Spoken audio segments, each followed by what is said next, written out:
Olá a todos, todas e todes. Eu sou Anderson Rosa, sou professor da Universidade Federal de São Paulo. Trabalho com saúde coletiva, sou enfermeiro de formação e para mim é uma grande satisfação, né, poder participar e contribuir com esse curso fundamental, né, uma abordagem ampla, uma abordagem complexa sobre o tema, assim como tem que ser, né? Então, parabenizo aí toda a equipe organizadora e falo da minha satisfação de estar aqui. Para quem precisar de audiodescrição, eu sou um homem branco, tenho cabelos lisos, divididos ao meio, uso barba, estou vestindo hoje uma jaqueta cinza com detalhes em vermelho, e no fundo tem uma parede cinza e uma outra metade da parede branca com um espelho. Bom, antes de começar a trabalhar com o tema especificamente, eu tenho aqui alguns slides que eu vou começar a projetar. Eu queria contar um pouco sobre minha história estudando e trabalhando com pessoas em situação de rua e de que forma, né, eu tenho me aproximado cada vez mais das questões de gênero, né, que envolvem essa população. Aí eu acho que é fundamental um pouco dessa trajetória, né, entender um pouco dessa trajetória é fundamental, porque ela faz parte da própria questão da situação de rua, né? Então, começo a trabalhar com população de rua ainda na graduação, né? Isso tem mais de 20 anos. E naquele momento, né, a gente tinha poucas políticas públicas aqui em São Paulo, tinha apenas uma política municipal, né, mas no grande geral a gente não tinha políticas públicas nacionais como a gente tem hoje, então era um cenário ainda mais adverso.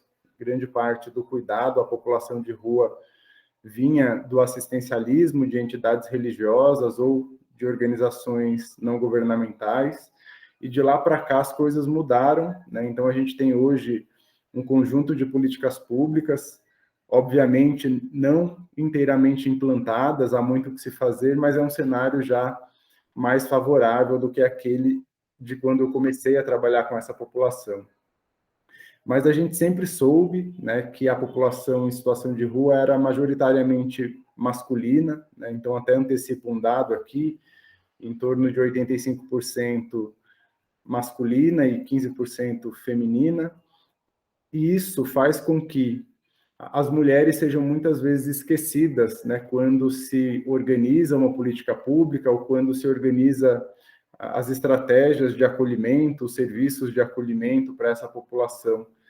E isso começou a me chamar a atenção, né, mas ainda não me sentia seguro de fazer um estudo específico com gênero, né, com mulheres em situação de rua. No meu mestrado, eu fui estudar sentido de vida da população de rua e não estava previsto, né? Acho que eu incorria no mesmo erro de não olhar para as mulheres como deveria, como sendo um fenômeno social com uma complexidade própria. E aí, no meu estudo, previa estudar apenas homens, né, e buscando entender o sentido de vida, num centro de convivência, onde eu atuava, num projeto de extensão.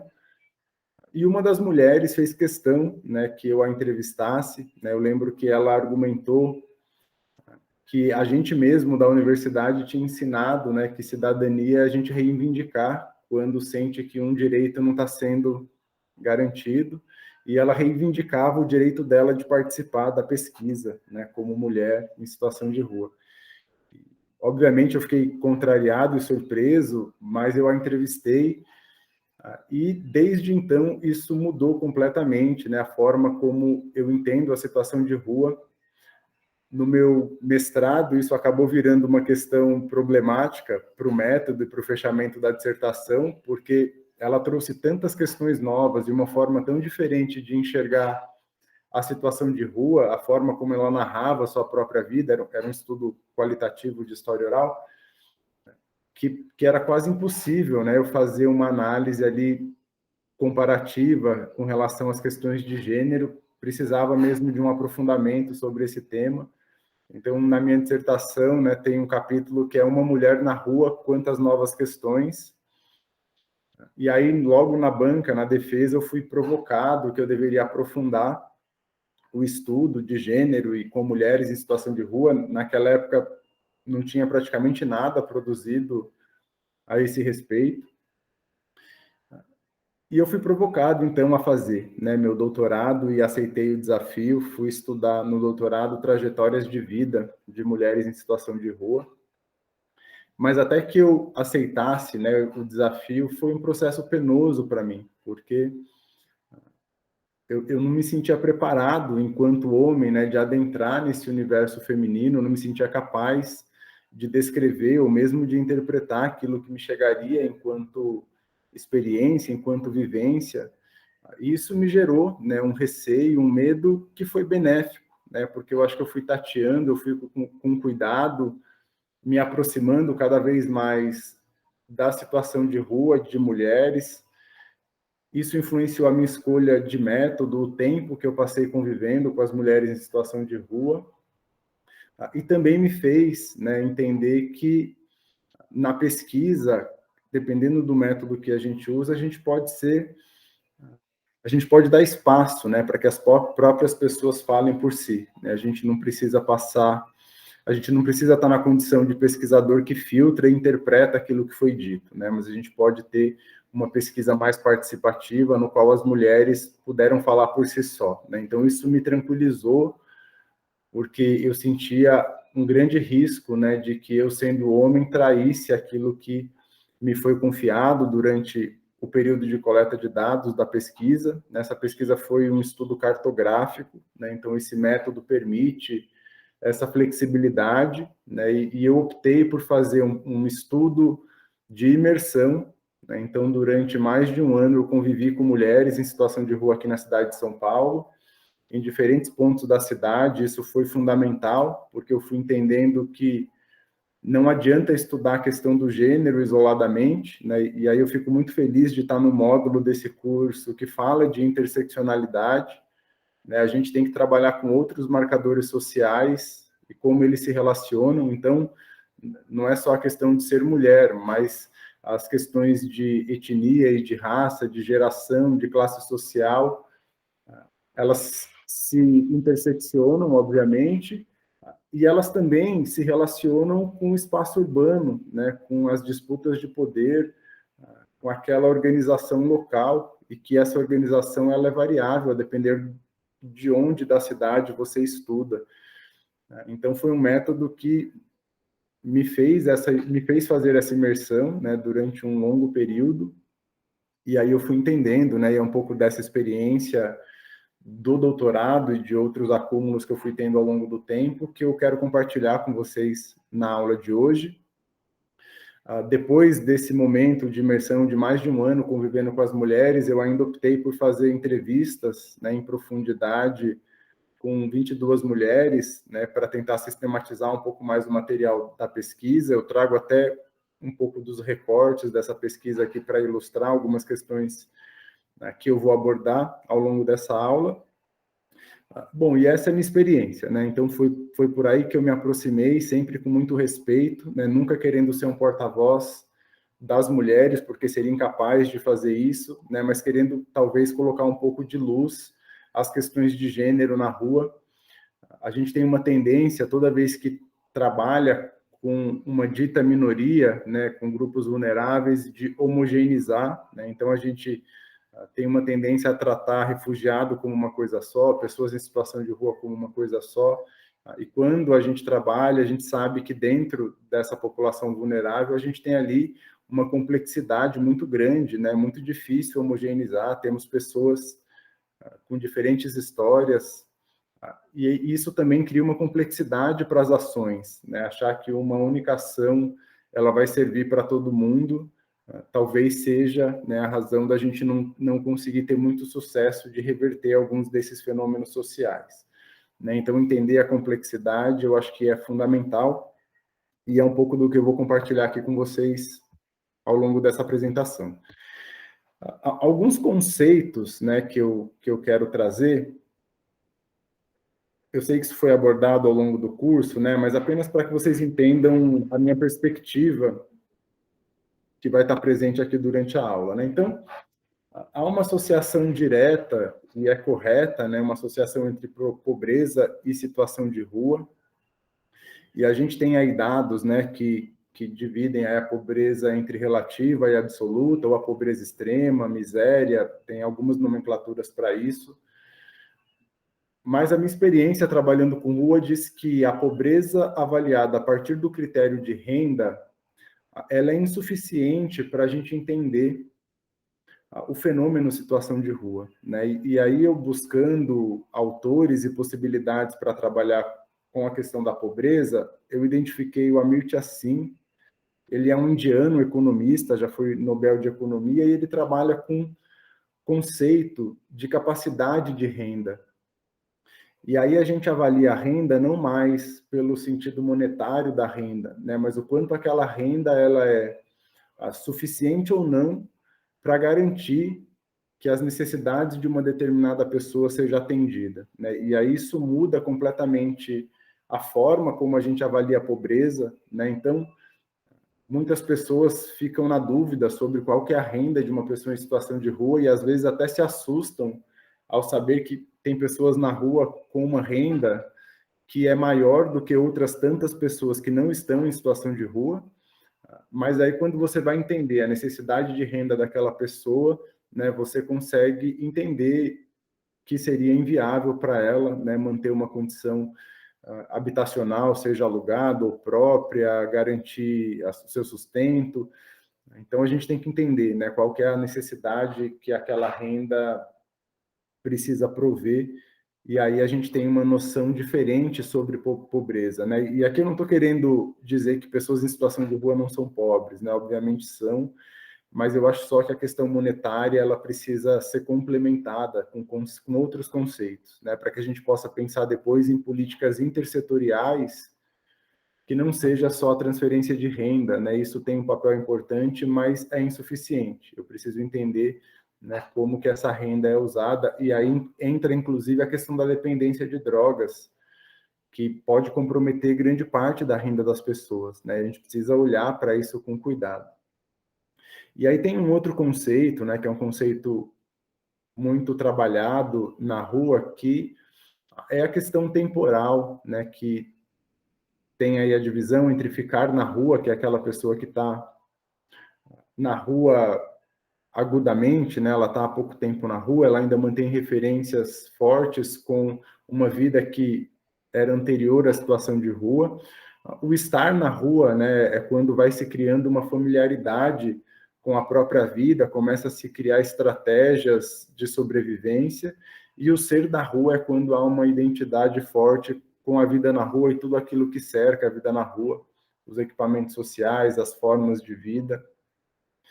Eu gosto muito desse conceito, né? E quando a gente trabalha com população de rua, a gente consegue identificar na prática em que momento as pessoas estão, mas do ponto de vista temporal, ele é muito abstrato, né? A gente não consegue falar qual que seria o divisor temporal, né, que faz com que uma pessoa deixe de ser classificada como alguém que fica na rua, como alguém que está na rua ou é da rua. E aí, para construir ações e políticas públicas, né, e aqui eu estou tentando ser fiel ao módulo, que é pensar um pouco mais do ponto de vista prático, como a gente atua com determinadas situações na rua, eu acho que é um conceito que ele é bom teoricamente, mas ele é dificilmente aplicável.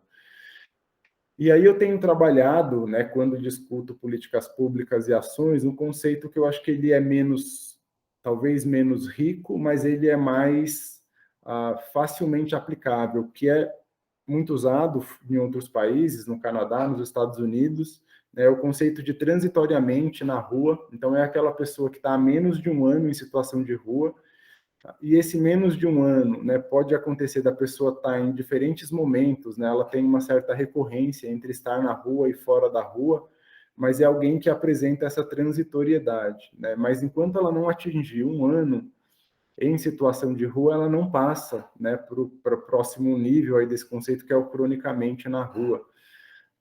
E aí a gente passa a ter, né, uma medida um pouco mais objetiva para pensar em políticas públicas e ações, né? Eu, quando vou tratar de ações, eu acho que esse conceito talvez nos ajude mais.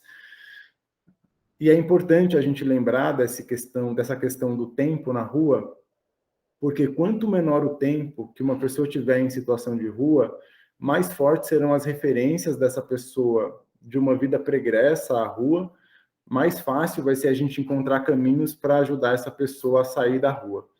Né? À medida que a situação de rua se cronifica, a pessoa perde a referência, perde a organização para o trabalho organizado, como a gente costuma ter, para o vínculo social, para o vínculo familiar, né? As suas referências vai ficando muito própria ali da subsistência da rua, e aí a dificuldade da gente atuar é maior.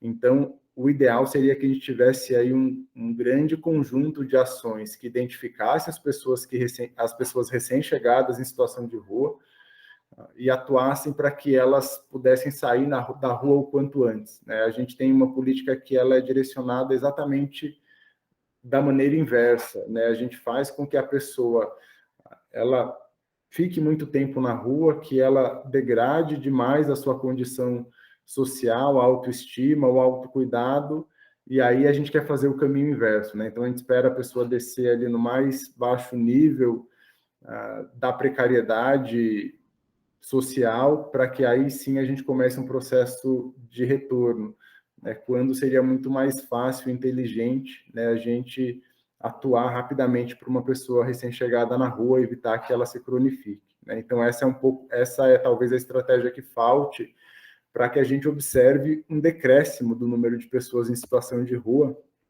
coisa que a gente não observa. Né? Então, vocês sabem, eu sei que já teve no módulo desse curso, dados sociodemográficos, né? A população em situação de rua não é contabilizada pelo censo do IBGE, mas a gente tem essa pesquisa do IPEA, que é o dado, talvez, que tente generalizar a quantidade de pessoas em situação de rua. A gente tem algumas capitais, né, censos específicos. Aqui na cidade de São Paulo, a gente tem periodicamente a realização do censo, né, mas são dados que corroboram essa mesma curva de um aumento, né, da população de rua, independente da situação econômica do país. Né? Então, eu escolhi esse gráfico para corroborar a questão da pobreza e da renda que eu vinha falando, e dessa coisa do ficar na rua e se cronificar na rua. Percebam que mesmo em períodos, né, que a gente teve melhora da situação econômica do país, né, situação de quase pleno emprego, a gente tem uma diminuição, né, da velocidade de aumento das pessoas em situação de rua, mas a gente não chega a ter um decréscimo.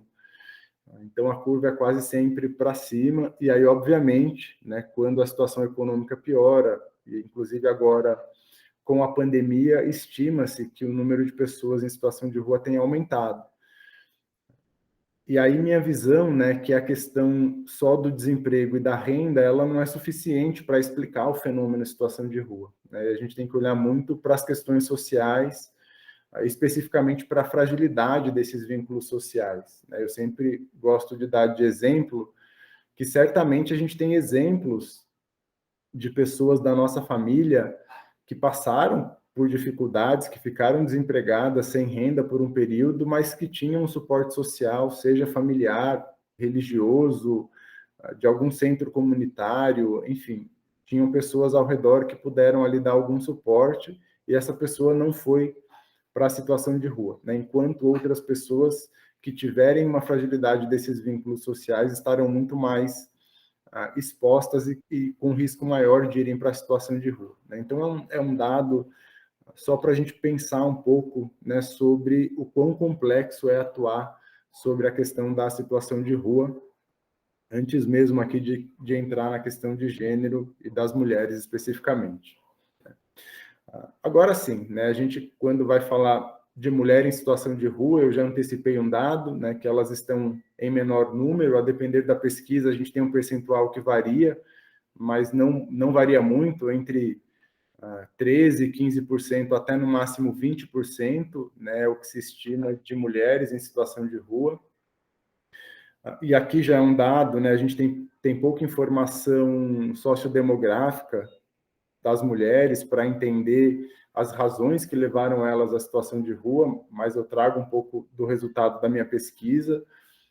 Apareceu muito a questão da violência doméstica como sendo um fator importante, né, que fragilizou o vínculo social dessa mulher, e o vínculo familiar, sobretudo. Né? Então, é aquela mulher que tem um parceiro, tem uma relação que começa algum momento ali ser violenta, a mulher é agredida, e ela vai optando algumas vezes, né, reiteradamente ficar com esse parceiro, e a família vai se distanciando dessa mulher por conta das escolhas que ela faz.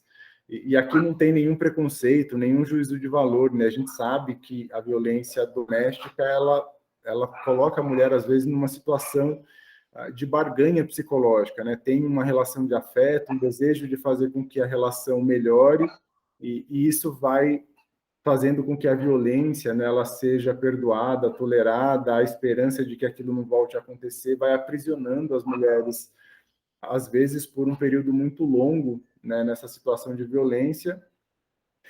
Faz parte do processo de violência doméstica a mulher não ter a autonomia financeira, e, né, então ela tem uma questão adicional que a coloca mais uma vez, né, num processo ali de desvantagem, que é de, se ela quiser sair dessa situação, né, ela não tem autonomia financeira de se sustentar às vezes, e mesmo de sustentar os filhos, né, então faz parte às vezes dessas relações o parceiro proibir que as mulheres trabalhem.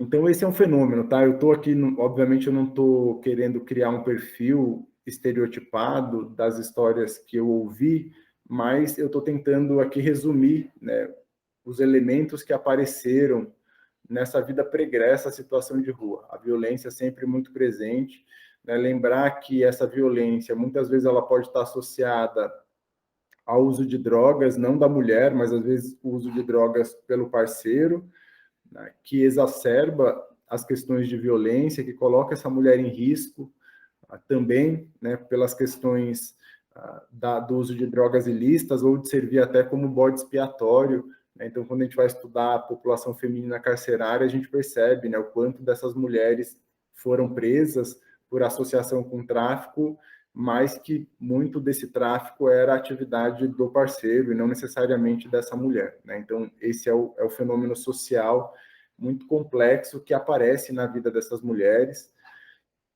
As mulheres mais jovens, né, e adolescentes, elas contam histórias de abuso sexual, né, então abusadas pelo pai, pelo padrasto, por outra pessoa da família, e não tendo apoio, elas optam por fugir daquela situação de violência, e a rua acaba sendo a única possibilidade que ela tem, né? Aqui eu tenho sempre muito cuidado. Na minha visão, a rua nunca é uma escolha dessas mulheres, né? Mas é sempre o sinônimo da falta de opções que essas mulheres têm para mudar a própria vida, né? Longe da violência, longe do abuso sexual. Então, há uma questão social complexa, a ruptura de filhos familiares e os filhos, né? Como sendo, às vezes, um ponto de grande sofrimento para essas mulheres e que, às vezes, perpetua uma situação de violência doméstica por muito tempo. Porque como a mulher não quer abandonar o filho e, ao mesmo tempo, ela não tem autonomia financeira de sair de casa e de se sustentar, ou ela não encontra meios para isso naquele momento, ela acaba, né, ficando refém daquela situação. Então, em linhas gerais, né, esse foi um pouco das histórias que eu ouvi, né? Daqui a pouco eu trago alguns relatos aqui e a gente pode aprofundar um pouco mais essa questão. Bom, e aí discutindo a questão de rua a partir da perspectiva do gênero, eu acho que a gente tem que pensar um pouco, né, sobre a identidade de gênero, né? Eu acho que não daria para a gente aprofundar essa discussão aqui, mas a gente sabe, né, que há a construção de uma identidade de gênero masculina e feminina, né? E aqui pode ser tanto mulheres e homens cis, quanto mulheres e homens trans, e se reproduz nessas identidades de gênero alguns papéis, algumas expectativas, né, relacionadas a esse gênero. Nessas expectativas e nesses papéis de gênero cabe muito preconceito, né? Então, quando a gente pensa dos papéis de gênero para o homem e para a mulher, a gente tem que sempre lembrar que esses são os papéis de gênero construídos na nossa sociedade, né? Que é uma sociedade machista, patriarcal, racista, né? Então, é importante a gente lembrar que esses papéis de gênero eles precisam ser questionados, né? E a gente precisa trabalhar para que eles sejam mais fluidos, mas a nossa sociedade ela ainda é o que é. Então, há uma expectativa, e isso causa sofrimento nas mulheres e também nos homens, e molda a forma como essas pessoas vão lidar com o próprio corpo, com as suas relações, né? Isso não é diferente na situação de rua. Quando eu coloco aqui a questão da casa e da rua, tem uma questão importante de gênero, né? Que a mulher é muito associada ao espaço doméstico, como sendo a responsável pelo cuidado doméstico, enquanto o homem é associado mais à rua, né, a quem sai para buscar o provento e sustentar a família. Então, há aqui um papel de gênero, ainda que na prática ele seja completamente questionável, né, quando a gente olha a quantidade de mulheres que são chefes de família, né, que são as responsáveis únicas pela família, a gente percebe que há totalmente uma visão distorcida, né, esse papel de gênero talvez não sirva muito, sobretudo para a população pobre, mas ainda se tem na sociedade uma expectativa da mulher como responsável e mais vinculada ao espaço doméstico, e as próprias mulheres, né, algumas vezes se cobram estarem nesses lugares. A gente percebe isso quando a gente vai trabalhar com população de rua em maloca, né? Então, se a gente vai na maloca, aquelas estruturas improvisadas, né, mas que tenta se reproduzir um espaço doméstico, né, sempre a gente percebe que tem uma mulher, né, varrendo, arrumando, cozinhando, organizando aquele espaço, né, então seria aquela função do cuidado doméstico e do espaço doméstico que quase sempre é assumida por uma mulher, enquanto o homem está fazendo os corres, né, para garantir algum sustento, o que comer. Então, a gente consegue entender um pouco desses papéis de gênero quando a gente olha para a rua. Tá? E, mais uma vez, eu não estou aqui querendo ter uma visão preconceituosa, né? Ao contrário, eu acho que esses papéis de gênero a gente precisa discuti-los, né? E mudá-los, mas é o que temos ainda, né? E que é perceptível quando a gente estuda essa população. A questão do público e do privado, né, também é uma discussão que eu gosto de fazer. Eu estou tentando não trazer muito a questão teórica dos autores aqui. Se alguém quiser, depois pode me mandar e-mail, né, que eu posso dar algumas indicações de leitura para se aprofundar nessas questões específicas, né, mas eu vou tentar fazer aqui a aula mais dinâmica possível. O público e o privado, né, está também na discussão dessa questão da casa e da rua, né? Então, a gente tem o espaço privado da nossa casa, da família, onde sendo aquele espaço que realizamos determinadas ações, determinadas atividades, né, que são consideradas privadas, cuidado com o corpo, higiene. E o público é o local de passagem, né? E aí eu já associo com o conceito de lugares e não lugares, né? Então o público seria um não lugar, né? Um local ele é criado para passagem, então são as ruas e as calçadas, quase sempre elas são pensadas para o trânsito de pessoas, não para a permanência de pessoas. Não é um lugar de criação de identidade, né? Não é um lugar identitário. Mas à medida que pessoas começam a fazer desses não lugares, né, os seus lugares privados, né, lugares onde as pessoas moram, onde elas necessariamente precisam exercer aquilo que seria do mundo privado, elas mudam o uso desse lugar, né? Então, na discussão teórica, né, a gente fala que ao termos pessoas em situação de rua, morando em calçadas, embaixo de viaduto, em outros lugares, elas subvertem o uso daquele espaço, né, elas transformam um espaço que supostamente seria público, né, para seus lugares e seus lugares onde a vida privada acontece, né, e onde de forma muito precária às vezes tenta se reproduzir, né, isso que seria a casa, né? Então isso é importante a gente pensar na situação de rua, sobretudo na perspectiva do gênero, né? Porque aí a questão dos papéis de gênero ela aflora e quem for estudar, né, quem for se aprofundar nesse tema, vai conseguir perceber. Mais uma vez, né, falando dos papéis de gênero, né, há um deslocamento territorial, né? Então a gente espera ali que determinadas coisas aconteçam e elas acabam sendo reproduzidas de maneira precária na rua, né? Então o homem ainda assim, se tiver dentro de uma associação, de um grupo, ele tenta, de alguma maneira, reproduzir aquele papel de provedor, né, mas não consegue, porque está todo mundo ali com uma dificuldade de conseguir renda, de ter uma habitação. A mulher, a mesma coisa, ela tenta reproduzir um espaço doméstico, né, mas sem ter uma casa. Então, fica todo mundo deslocado territorialmente. Isso é uma coisa que impacta muito a saúde mental, né? Depois eu vou trazer alguns aspectos da saúde mental, que é importante a gente pensar. A questão do corpo, né? Eu acho que é inevitável a gente pensar no corpo quando trabalhamos com gênero. Aqui eu uso alguns autores, né, para falar do corpo. Um dos principais é o Le Breton, que ele coloca o corpo como uma unidade biopolítica, que é a nossa presença no mundo se faz pela forma como a gente se apresenta, né? E também a questão da identidade de gênero, ela acaba se mostrando visível, né, a partir pela forma como a gente manipula o nosso próprio corpo, pela forma como a gente se veste.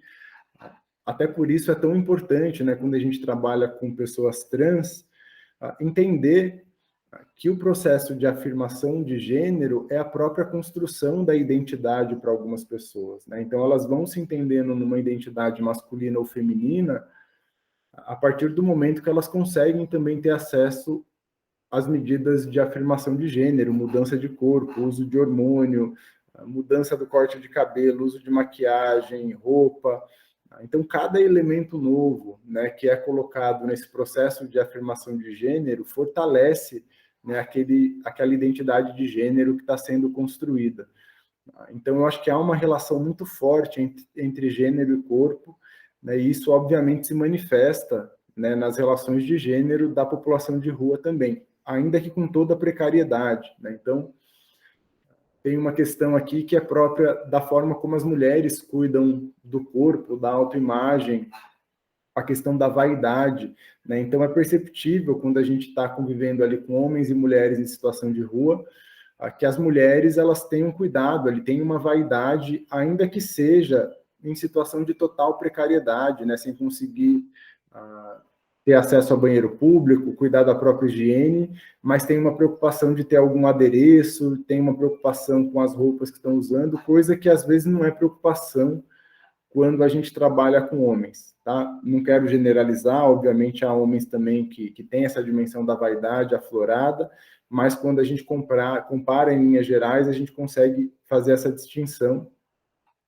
E tem a manipulação do corpo intencionalmente também, né? Então, na minha pesquisa, as mulheres tentando fugir da violência e do assédio que elas viviam em situação de rua, elas podem ter intencionalmente um movimento oposto. Então, elas tentam se masculinizarem, elas tentam usar roupas que não exaltem as curvas, as formas físicas. Ela entende que se elas tentarem ficar mais vaidosas, aquilo pode colocá-las em situações de maior risco, né? Então, elas fazem uma manipulação do corpo no sentido contrário, inclusive tentando, né, simular uma condição mental desorganizada, no sentido de que isso a proteja, né, dos olhares masculinos de desejo, né? Então, é importante ver, obviamente, essa coisa que a gente está colocando aqui do gênero, do corpo, a gente está colocando de uma maneira teórica, mas as mulheres fazem isso de forma intuitiva,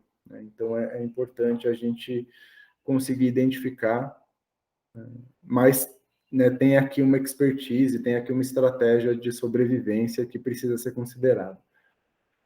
A sexualidade, né, é um outro componente, e aí eu tento trabalhar ela sempre de maneira indissociável, gênero, corpo e sexualidade. Lembrar que a sexualidade, né, a gente pode considerá-la como uma dimensão psicoafetiva, biológica e social, né? Então é a conjunção ali muito das expectativas que a gente tem, dos desejos, e também, né, da forma como a gente se sujeita ou não a determinados padrões sociais, né? Então, isso é o que molda a forma como a gente lida com a nossa sexualidade, né? Hoje em dia é muito difícil a gente ter aquelas classificações muito estáticas de heterossexualidade, homossexualidade, né? Hoje em dia eu acho que busca-se uma maior fluidez na questão da sexualidade, mas isso ainda é pouco perceptível na situação de rua, né? A gente percebe que ainda há uma certa rigidez, né, na busca desses conceitos já mais cristalizados na sociedade. Importante falar, né, que quando eu fui estudar as questões de gênero, eu me senti obrigado a entender, né, a questão do feminismo, essa discussão de gênero que hoje é muito dinâmica quando a gente vai estudar a população LGBTQIA+, mas como eu vejo isso para a população de rua, né? A gente tem que tentar entender que há um movimento que é fundamental de construção teórica que está na academia e que está nos movimentos sociais, mas que isso não necessariamente é o que tem moldado a atitude, o comportamento das pessoas, né? Então, me pareceu muito distante tudo aquilo que eu fui estudar, né, sobre os conceitos de gênero, as explicações que as pessoas podiam me dar na rua, né? E aí não fez parte do meu doutorado, mas eu trabalhei e trabalho até hoje com mulheres trans em situação de rua e com travestis. E a gente não percebe, né? Algumas que estão no movimento social, elas até incorporam uma parte dessa questão teórica, né? Uma disputa teórica que há ao redor das questões de gênero, mas não é isso que movimenta, né? O comportamento e as atitudes. O que movimenta o comportamento e a atitude está muito mais na lógica psicoafetiva e biológica, né? E aí a luta pelo social é o que traz a disputa, né? Porque é a necessidade de você enfrentar os dissabores, as violências, né? De não estar enquadrada ali na heterocisnormatividade, né? Então, é importante falar disso porque o Brasil é o país do mundo que mais mata pessoas trans recentemente, né? A gente está com um caso recente aqui em São Paulo. Então, essas pessoas, né, que vivem as intersecções, né, de serem, nesse caso aqui dessa aula, mas poderiam ser outras intersecções, de serem mulher, de serem trans, estarem em situação de rua, elas vivem, às vezes, situações extremas de violência, né? Isso traz um peso para a saúde mental dessas pessoas e precisa de uma abordagem muito séria, né? Para que a gente consiga ajudá-las a viverem, né, na plenitude, sendo aquilo que elas são, né? Então, acho que discutir essa dimensão do gênero, do corpo e da sexualidade, me parece que ainda é uma discussão, né, que chega de uma maneira muito mais forte, com muito mais liberdade, quando a gente está falando de classes sociais, das classes sociais ricas, né, ou mais elevadas. Quando a gente tem a pobreza, né, como sendo um marcador importante na vida dessas pessoas, eu acho que é mais difícil para elas se afirmarem, né, no gênero, com o corpo e com a sexualidade, né, que elas gostariam de se manifestar, né? Então, acho que há uma complexidade maior aqui, mas é isso. Para esse tema aqui, eu acho que eu fico por aqui para a gente não se alongar demais. Importante, né, trazer um país como o Brasil, as questões de gênero, de preconceito, né, elas são regionais também. Então, eu estou falando muito da minha experiência aqui de São Paulo, né? Mas eu tenho andado muito por aí, eu tenho certeza aqui na região sudeste isso se assemelha muito, mas se a gente for trabalhar, né, na região sul, na região nordeste, eu tenho alguns estudos na região norte, a gente percebe que a questão social, né, de gênero, ela é diferente, né? Região norte, eu percebo que há um machismo, né, do homem amazônico que ainda é mais forte. Eu orientei um trabalho lá sobre masculinidade para adolescentes na Amazônia, né, e apareceram elementos que eram elementos novos para mim, que nunca tinha vivenciado essa questão cultural e social do norte do país, né? Então é importante a gente sempre tentar contextualizar, né, o lugar do país que a gente está vivendo e como essas questões sociais e culturais aparecem, né? Importante falar também da questão religiosa e das crenças, né? Isso também vai influenciar a liberdade ou a falta de liberdade das pessoas exercerem o seu próprio gênero.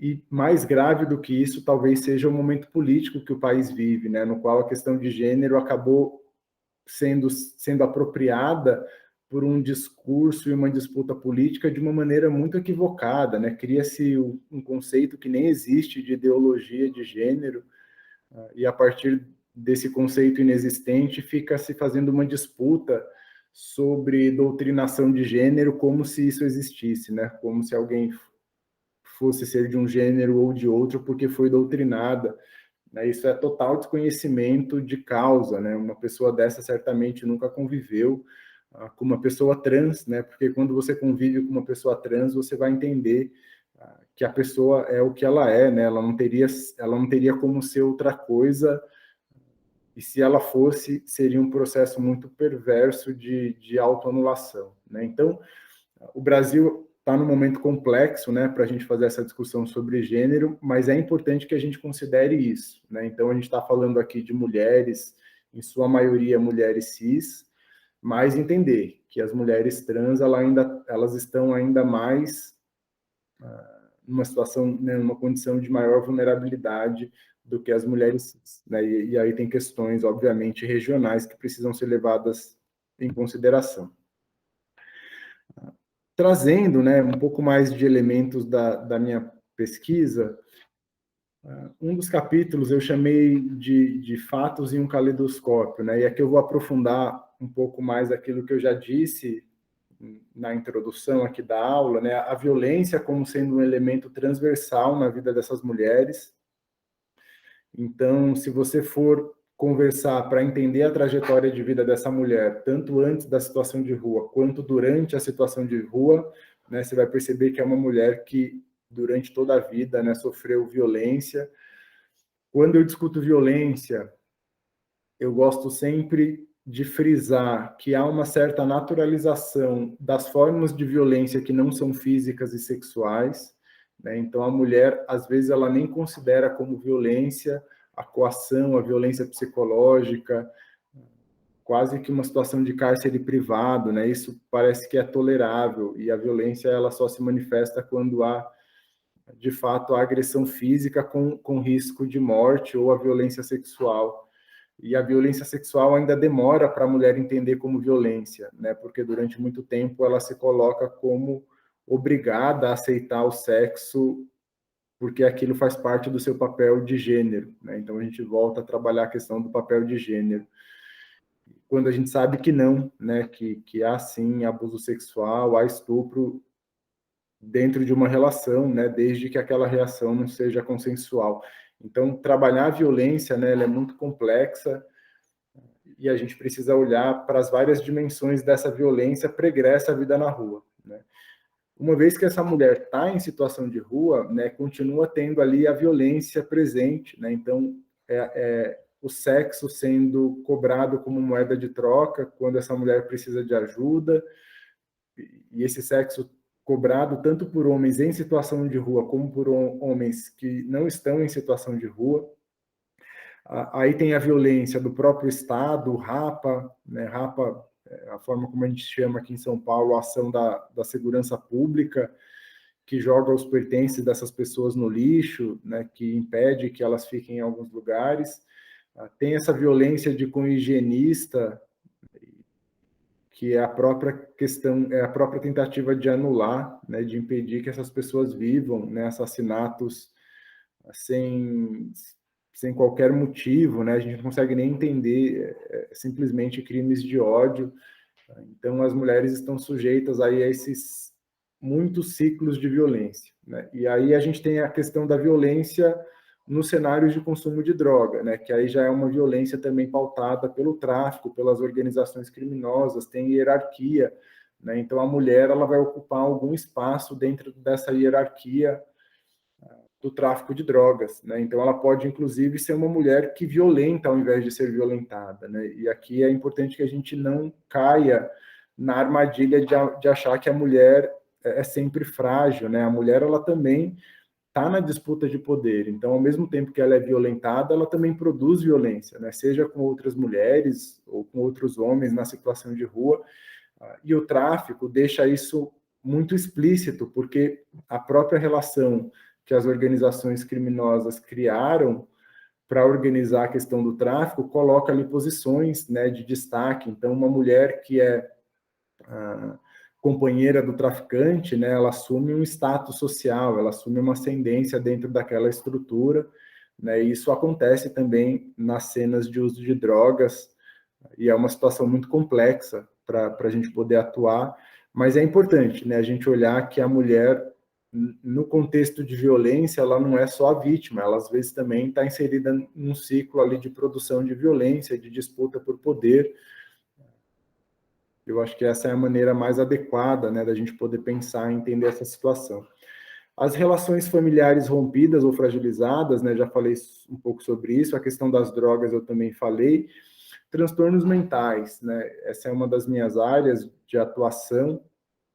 Há uma dúvida sobre se o transtorno mental, né, ele é um fator de risco, né, e aumenta a chance da pessoa estar em situação de rua, ou se a situação de rua produz transtornos mentais, né, eu acredito que as duas coisas aconteçam.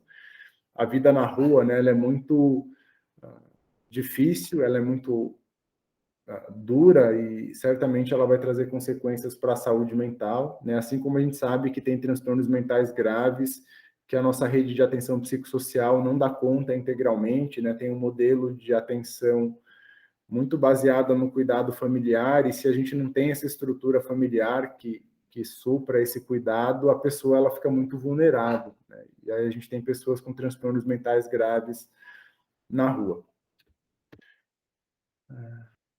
Algumas frases, né, sobre o que é a vida na rua. Mulheres me falavam, né, o quanto era difícil as primeiras noites para dormir na rua. A frase de uma delas, né, a noite que eu dormi na rua eu me senti como uma barata. Eu não consegui dormir, eu não vi um cara deitar na praça, eu vi um cara deitar na praça e eu fiquei por ali, toda assustada, né? Então, traz consequências aqui para o sono e para o repouso muito fortes. Eu tenho feito pesquisa nessa área hoje em dia, né, quais são os efeitos biológicos da vida na rua, né? Então a gente já consegue entender uma qualidade de sono e de repouso muito prejudicada, né? E ao longo do tempo isso vai trazer consequências aí em processos de adoecimento. A droga já não me deixava enxergar tudo isso. Se eu já vivia sem tomar banho uns 15 dias, imagina eu menstruada. Era uma carniça, eu já não usava calcinha. A menstruação, eu enrolava papel higiênico e pano, fazia cocô no meio da rua. Perceba que eu trouxe, né, uma frase de alguém que estava falando dos primeiros momentos que teve que dormir na rua, né, e de uma pessoa que já tinha ali, né, incorporado determinados hábitos na rua. E aí a droga, às vezes, passa a ser um desses hábitos, inclusive para você conseguir sobreviver, né, e aí traz consequências. Você perde o medo, você se expõe a outros riscos, né, você se descuida com a autoimagem, e isso te traz outros riscos, né? Então a gente entra ali também mais uma vez num ciclo que é muito perigoso para a mulher, né? E eu selecionei essa frase para falar da menstruação, né? Essa pesquisa foi feita em 2012, já era uma preocupação, a gente tentou colocar isso como política pública, naquele momento não conseguiu, né? E agora, quase 10 anos depois, a questão da menstruação, né? E do cuidado, né, de higiene necessário, né, tá no debate público de uma maneira muito ruim ainda, né? Precisa ser garantido isso como um direito às mulheres, né, sobretudo às mulheres pobres. Falei muito, né, da vida na rua para as pessoas que estão pernoitando na rua. Vocês sabem que também é considerada a pessoa em situação de rua aquela que estão em albergue, né? E o albergue, por mais que a gente pense, né, que garante uma qualidade de vida muito melhor, né, eu acho que em alguma medida é mais seguro, obviamente, e as mulheres preferem estar no albergue, né? As mulheres que optam por não estar no albergue são as que têm as questões de transtorno mental e de dependência de drogas, né? Caso haja vaga em albergue também, né? Eu sei que em muitos lugares as vagas são insuficientes, mas o albergue representa alguma segurança. Mas o albergue reproduz aquilo que eu falei no começo da aula também, né? Um não lugar, é um lugar que não tem privacidade, a questão da convivência ela é muito difícil, né? O cuidado do corpo, que a gente está acostumado a fazer no âmbito privado, né? Tem que se dar no espaço público, compartilhado. Então, o albergue não resolve essas questões que eu tenho trabalhado aqui com relação à vida da mulher na rua e nem com relação às questões de gênero, né? Ela tem o tempo inteiro que se adaptar, e é um processo que ele se distribui de maneira diferente ao longo do tempo, né? Os primeiros dias no albergue, eles são mais difíceis, né? E aí a pessoa vai criando suas estratégias ali de lidar com aquele espaço compartilhado. Lembrar que a gente pode ter alguns albergues que são só para mulheres, né? E esses tendem a ter uma organização que favorece a convivência das pessoas, mas a gente tem muito albergue que as mulheres elas chegaram depois num espaço improvisado, né? Então o espaço improvisado sempre traz ali uma dificuldade maior para que essa mulher, né, viva naquele local. Tem a questão dos filhos, né, que apareceu sempre como algo de muito sofrimento para essas mulheres, né? Então tem um título aqui que ele é forte: sofrer, lutar ou sublimar, né, com relação à ausência dos filhos. Uma delas diz: sou feliz não, eu fico alegre, mas feliz não dá. São muitos pontos que para você dizer eu sou feliz. Meus filhos é uma causa da minha infelicidade, porque eu não estou com eles, né? Então as mulheres em situação de rua, muitas delas perderam a guarda dos filhos, né? Isso causa um sofrimento. Mas na minha pesquisa, né, e os resultados dela me levaram a tentar desfazer também um mito do amor materno, né, como se fosse um amor incondicional para a vida toda e que não precisasse ser nutrido, né? Então, as mulheres, elas mesmas sofrem quando elas percebem que depois de alguns anos em situação de rua, elas lembram um pouco dos filhos, né? E que aquilo talvez tenha deixado de ser uma prioridade na vida delas. Então, ao mesmo tempo que elas falam, né, desse sofrimento de estar longe dos filhos, quando você pergunta sobre qual que é o planejamento que elas têm, às vezes o filho não está incluído ali, né? Então, há uma cobrança social, né, de que o amor materno seja incondicional, mas que não necessariamente ele é. Assim como o mito do amor filial, eu trabalhei na minha pesquisa, que acontece quando mulheres idosas estão na rua, mas elas têm família, elas têm filhos, né, e por N razões ali, elas estão em situação de rua, abandonadas. E aí aparece, né, eu chamei isso no meu trabalho de discurso resiliente, né? Às vezes elas preferem entender que elas estão na rua por opção, né, porque elas não querem atrapalhar a vida do filho, do que necessariamente elas entenderem, né, que foram abandonadas pelo filho que elas criaram, né? Então, e aí o discurso resiliente é muito mais uma estratégia, né, de talvez tentar amenizar o sofrimento de enxergar a realidade tal qual ela é. De fato, essas mulheres provavelmente foram abandonadas, né? O fato delas serem mães e de terem filhos com casa, com dinheiro, não garantiram para ela um final da vida longe das ruas, né? Então, eu trabalho nessa dualidade entre o mito do amor materno e o mito do amor filial. E aí uma outra frase, né, aqui, olha, é assim, vou mandar logo a real. Meus filhos, eles são grandes, eu não vou caber na vida deles, entendeu? Então eu não sinto falta dos meus filhos. Não quer dizer que eu não ame, tá?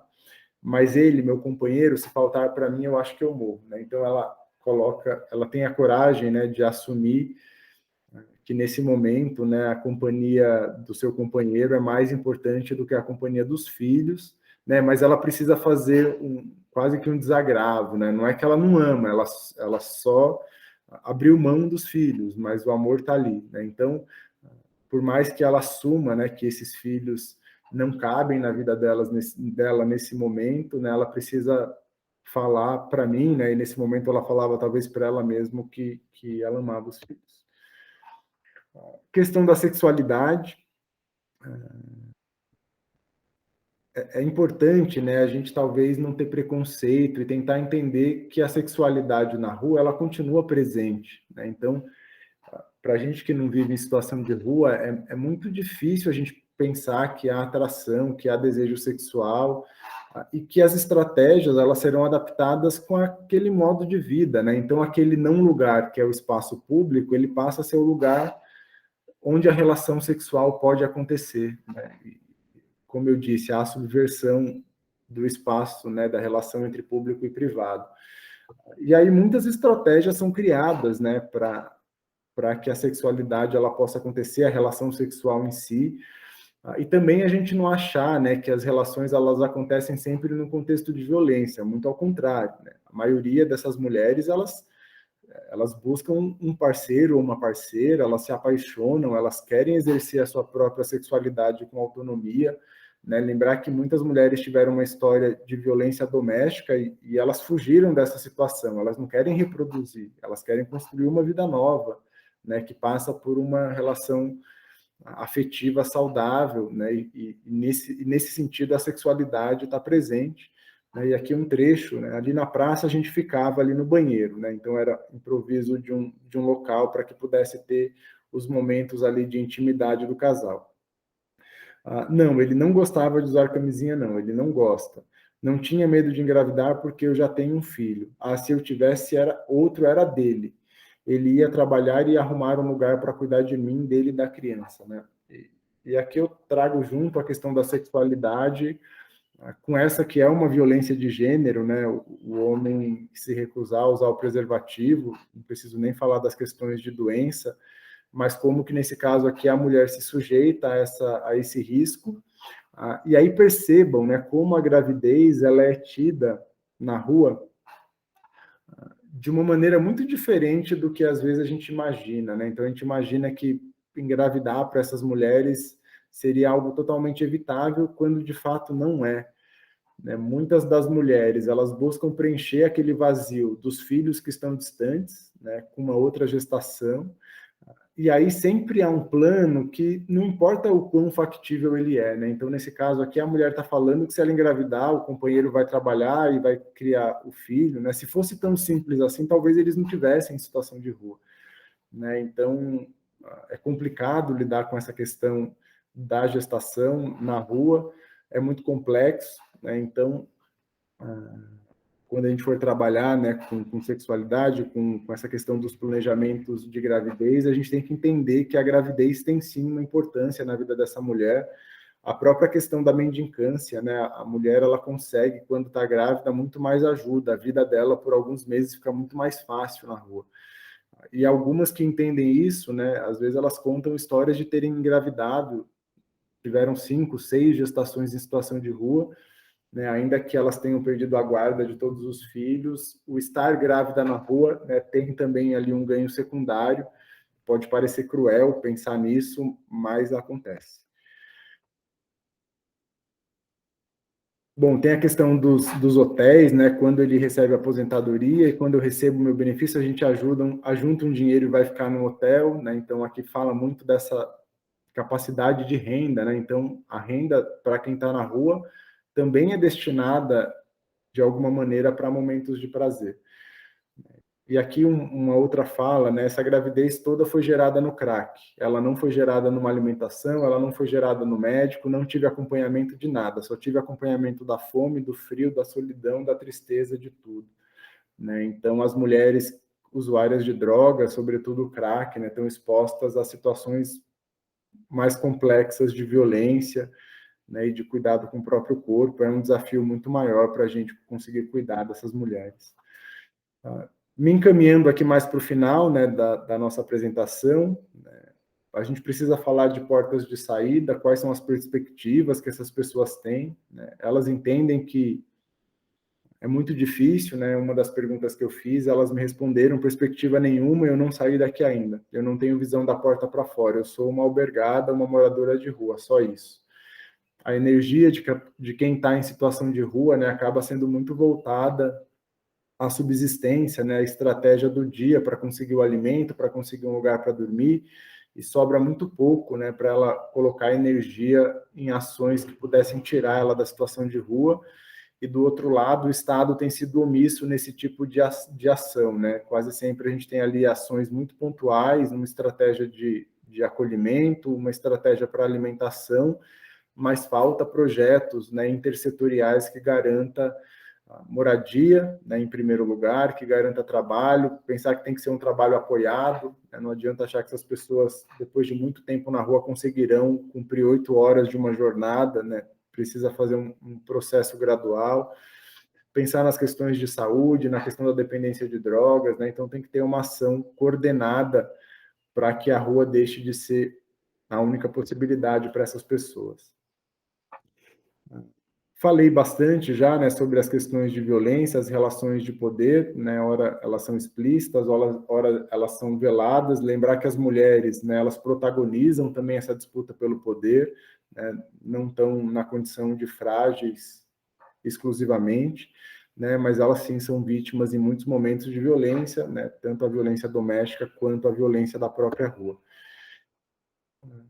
Aqui eu acabei falando já, né, então tem essa questão do corpo como símbolo, né, como espaço biopolítico da nossa existência, tem a questão dos cuidados corporais difíceis de serem realizados na rua, né, a questão da menstruação, e esse uso da imagem, né, às vezes de maneira intencional, né, então, que mensagem eu quero transmitir, né, a partir do momento que eu estilizo a minha imagem de uma determinada maneira ou de outra, né, então, vai ser completamente diferente a forma de manipular a imagem de uma mulher que quer se proteger da violência sexual, de uma mulher que está se prostituindo, né, que ela usa o sexo como fonte de renda, né? Então, uma vai ter que exercer do próprio corpo para garantir a subsistência, a outra vai criar outras estratégias, né? Na visão dessa outra, ela não vai querer mostrar o corpo, ela vai pensar em outras estratégias, né? Então, isso é muito complexo. Cada situação tem que ser analisada, né, individualmente. Aqui é mais um fechamento, né? Então, já falei disso, gênero e sexualidade. Lembrar que a gente tem a questão dos papéis de gênero, né? A tentativa de reprodução de um espaço doméstico, essa relação com os parceiros ou com as parceiras, né? Como que isso se dá. Quase sempre são relações que, muito rapidamente, elas evoluem para o casamento, né? O que é o casamento? É você ir morar junto com alguém. Quando se está na rua, as pessoas se conhecem e automaticamente elas vão morar no mesmo espaço ali na rua. Às vezes, por isso, elas não optam por ficar em albergue, porque o albergue, se estiver dividido por gênero, vai separar o casal. Sempre ter um companheiro ou uma companheira aumenta a chance de subsistência na rua, talvez aumente a chance até das pessoas saírem da rua, mas muitas dessas relações elas são pouco duradouras, né? Então talvez não surja um efeito que poderiam ter. Talvez nas estratégias de cuidado das pessoas a gente pudesse pensar um pouco mais como potencializar, né, aquelas pessoas que se relacionam, de potencializarem a união de duas pessoas, né, com vistas a sair da situação de rua. O mito do amor materno e filial eu já falei. E aqui algumas questões específicas sobre saúde, né? A saúde mental como causa ou consequência, né? É importante falar disso. Os estudos mostram, com relação à saúde específica da população de rua, uma incidência maior às infecções sexualmente transmissíveis. Para a mulher, né, há uma dúvida de como se faz a questão da prevenção da gravidez, né, lembrando que pode ser gravidez que é desejável, e aí a estratégia ela é muito mais complexa de ser aplicada.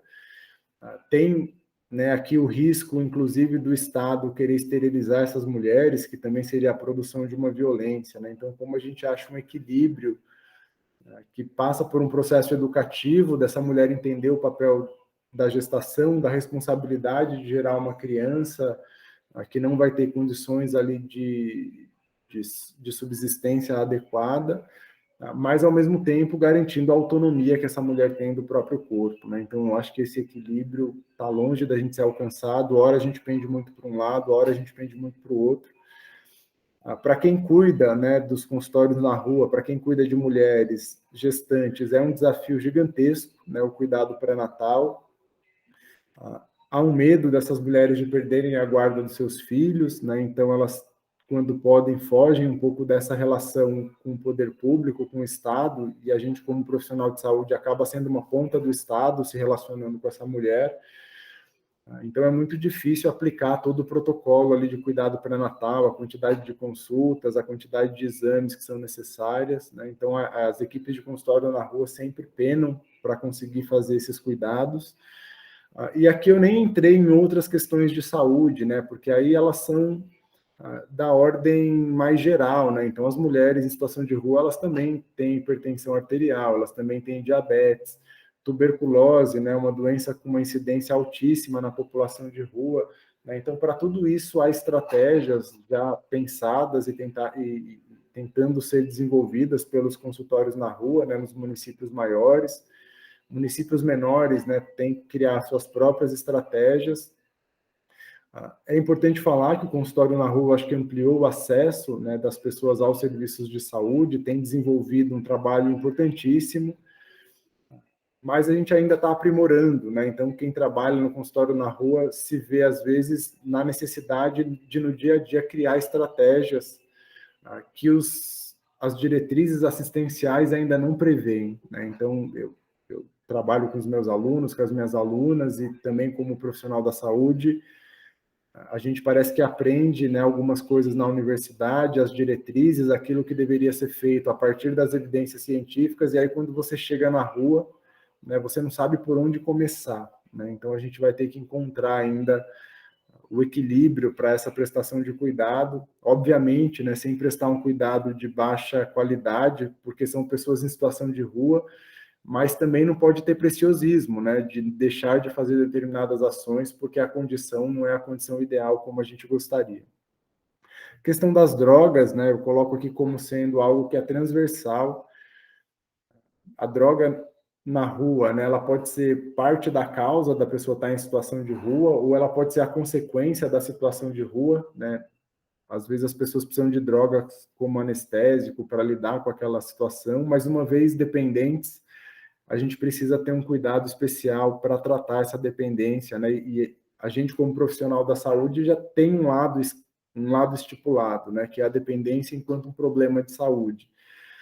O grande problema é que o Estado, né, vê as drogas e o dependente como criminoso, né? Então, às vezes, a gente está criando estratégias que se contrapõem, né? As equipes de saúde buscando fazer vínculo, reduzir danos e trabalhar com as pessoas nos seus projetos de cuidado, né? Enquanto o mesmo Estado vem ali com uma ação policial agressiva, coloca fogo nas coisas e acha que isso resolve a questão da dependência, né? Então, não há resposta simples, né, para problemas complexos, e toda vez que isso acontece, o problema fica maior, né? A gente viveu isso em São Paulo, teve a gestão municipal que colocou fogo na Cracolândia, foi na imprensa e falou que a Cracolândia tinha acabado.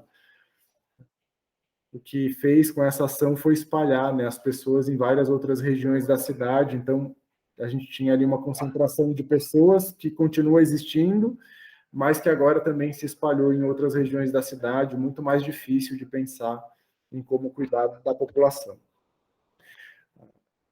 Seguindo, né, ainda nessas considerações finais, pensar um pouco na criação de vínculo, né, nos modos de vida, lembrar que cada mulher vai criar o seu próprio modo de vida na rua, né, não há como criar um padrão específico para isso, mas o cuidado ele tem que ser empático, ontológico, né? As ações elas precisam ser integradas, intersetoriais. A saúde sozinha não vai dar conta, a assistência social sozinha não vai dar conta, né? Então, entre saúde e assistência social, eu acho que há um diálogo, né? Eu trabalho quase sempre ele é convergente, né? Mas a gente também precisa falar com as secretarias de habitação, de segurança pública, de transporte, de educação, né? Como que a gente cria um projeto verdadeiramente eficiente, né, para dar outras condições de vida para essas pessoas e criar as tais portas de saída. Eu vou ficando por aqui, né? Faço aqui uma propaganda, eu tenho algum material, tenho um monte de artigo publicado, se colocarem no Google dá para achar.